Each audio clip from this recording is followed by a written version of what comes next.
പ്രിയമുള്ള സുഹൃത്തുക്കളെ,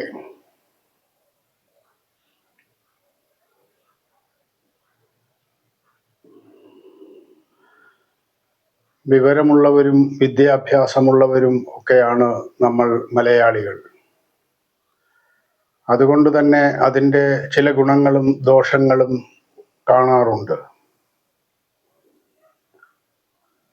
ഏതു കാര്യത്തിലും മുന്നിലെത്തുക എന്ന ആവേശത്തിലാണ് മലയാളി എപ്പോഴും മുന്നോട്ട് പോവുക. ആ യാത്രയിൽ പലപ്പോഴും ചിലർ നിലംപതിക്കുന്ന കാഴ്ചയും നമ്മൾ കാണാറുണ്ട്.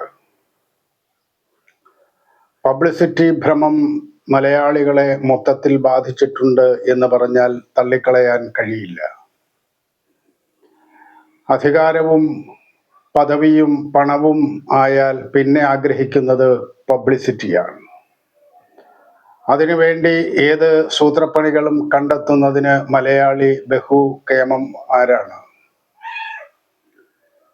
മലയാളികളെ സംബന്ധിച്ചിടത്തോളം ഇത്തരത്തിലുള്ള പ്രവർത്തന ശൈലി കുറെ കാലമായി നമ്മൾ കണ്ടുകൊണ്ടിരിക്കുകയാണ്. രാഷ്ട്രീയത്തിലായാലും സാമുദായിക മത വിഭാഗങ്ങളിൽപ്പെട്ട് ആണെങ്കിലും അതല്ല സാഹിത്യം, സാംസ്കാരികം, കല എന്നീ മേഖലകളിലാണെങ്കിലും ഇടപെട്ടുകൊണ്ട് നാലുപേർ അറിയുന്ന ഒരു പ്രമാണിയായി മാറുക എന്നത് മലയാളിയുടെ ഒരു താല്പര്യവും ആവേശവും ആണ്. അതുകൊണ്ട് തന്നെയാണ് അല്പമൊക്കെ സമ്പാദ്യവും പ്രമാണിത്വവും വന്നു കഴിഞ്ഞാൽ ഒന്നുകിൽ രാഷ്ട്രീയ പാർട്ടികളിൽ അല്ലെങ്കിൽ മറ്റു തരത്തിലുള്ള സംഘടനകളിൽ ചേർന്നുകൊണ്ട് മുന്നോട്ട് പോകുവാനുള്ള ആവേശം ഇത്തരത്തിൽ മലയാളികൾ കാണിക്കുന്നത്. പക്ഷെ പലപ്പോഴും ഇത്തരത്തിൽ കടന്നു വരുന്നവർ ഒരു തരത്തിൽ താഴേക്കിടയിലേക്ക് അല്ലെങ്കിൽ തരംതാണ തരത്തിലേക്ക് പോകുന്നു എന്നത് നമ്മൾ കാണാതിരിക്കരുത്.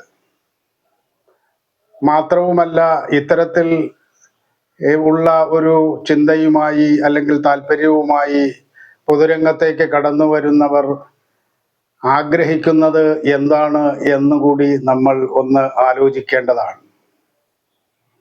വ്യവസായ രംഗത്ത് ചുവട് വെച്ചുകൊണ്ട് വളർന്ന വൻകിട വ്യവസായികളായവർ, അതുപോലെ മറ്റു തരത്തിൽ സാമ്പത്തികമായി ഉയരങ്ങളിൽ എത്തുന്നവർ, ഇവരൊക്കെയാണ് പലപ്പോഴും ഈ സാമൂഹ്യ സേവനം എന്ന വാക്കുപയോഗിച്ചുകൊണ്ട് പൊതുരംഗത്തേക്ക് കടന്നു വന്ന് പബ്ലിസിറ്റി നേടി അല്ലെങ്കിൽ പത്രമാധ്യമങ്ങളിലൂടെ നാലുപേർ അറിയുന്ന ആളായി മാറുന്നതിനുള്ള വ്യഗ്രത കാണിക്കുന്നത്. അത് കേരളത്തിലാണ് ഏറ്റവും കൂടുതലായി നമ്മൾ കണ്ടിട്ടുള്ളത്. നമ്മൾ ആധ്യാത്മിക രംഗത്ത് പ്രവർത്തിക്കുന്ന വലിയ വലിയ ഉയരങ്ങളിൽ നിൽക്കുന്ന ആൾക്കാരെ പറ്റി ഇതിനെല്ലാം അല്ലെങ്കിൽ പബ്ലിസിറ്റി മോഹികൾ എന്നതിനൊക്കെ അപ്പുറമുള്ള ഉയർന്ന ചിന്തയും ഉയർന്ന മാനസികാവസ്ഥയും ഉള്ളവരാണ് എന്ന് കരുതുന്നവരാണ്. അങ്ങനെയുള്ള ആൾക്കാർ പോലും പലപ്പോഴും ഈ പറയുന്ന പബ്ലിസിറ്റിക്ക് വേണ്ടി ചില വേഷം കെട്ടലുകളുമായി രംഗത്ത് വരുന്നത് നമ്മൾ കണ്ടിട്ടുണ്ട്. ഇതിൻ്റെയൊക്കെ യാഥാർത്ഥ്യവും അല്ലെങ്കിൽ ഇതിൻ്റെയൊക്കെ പിന്നിൽ ഇവരെ പ്രേരിപ്പിക്കുന്ന ഘടകവും എന്താണ് എന്ന് ചിന്തിച്ചാൽ നമ്മൾ ഉറക്കെ ചിരിച്ചു പോകും. സാധാരണഗതിയിൽ ഒരാൾ മരണമടഞ്ഞാൽ നമ്മുടെ പത്രങ്ങളുടെ ചരമ പേജുകളിൽ സിംഗിൾ കോളത്തിൽ അതിൻ്റെ വാർത്ത വരും. അത് സൗജന്യമാണ്. ആര് മരിച്ചാലും സാധാരണഗതിയിൽ പത്രങ്ങൾ അതിൻ്റെ പടവും വാർത്തയും കൊടുക്കും. ആ സിംഗിൾ കോളം അതുകൊണ്ട് തന്നെ പ്രമാണിമാർക്ക് ഇഷ്ടപ്പെടുന്ന ഇടമല്ല.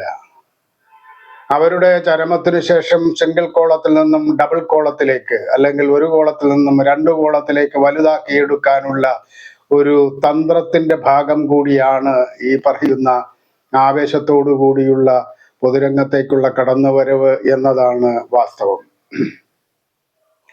നാലുപേര് മരിക്കുമ്പോഴും നാലുപേര് കൂടുതലായി അറിയണമെന്നും താൻ വലിയ പ്രമാണിയായിരുന്നു എന്ന് ധരിക്കണമെന്നും ഇവർ ആഗ്രഹിക്കുകയാണ്.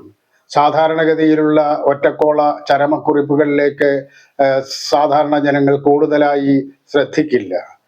2 ഗോളവും 3 ഗോളവും അല്ലെങ്കിൽ 4 ഗോളവും ഒക്കെയായി മാറുന്നത് മരണപ്പെടുന്നവരുടെ വലിപ്പവും മറ്റും നോക്കിയാണ്. അവർ വഹിച്ചിട്ടുള്ള സ്ഥാനമാനങ്ങളും പദവികളും ഒക്കെയാണ് അതിന് അളവുകോലായി ഉപയോഗിക്കാറുള്ളത്.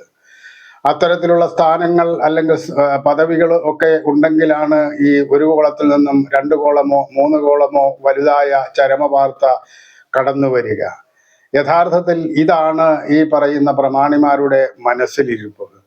താൻ മരിക്കുമ്പോൾ അത് വലിയ വലിയ ആൾക്കാർ മരിക്കുന്നതിനൊപ്പം വലിയ വാർത്തയായി വരണം എന്ന മോഹമാണ് ഇത്തരത്തിൽ ആൾക്കാരെ പ്രവർത്തിക്കുന്നതിന് തയ്യാറാക്കുന്നത് എന്നതാണ് വാസ്തവം.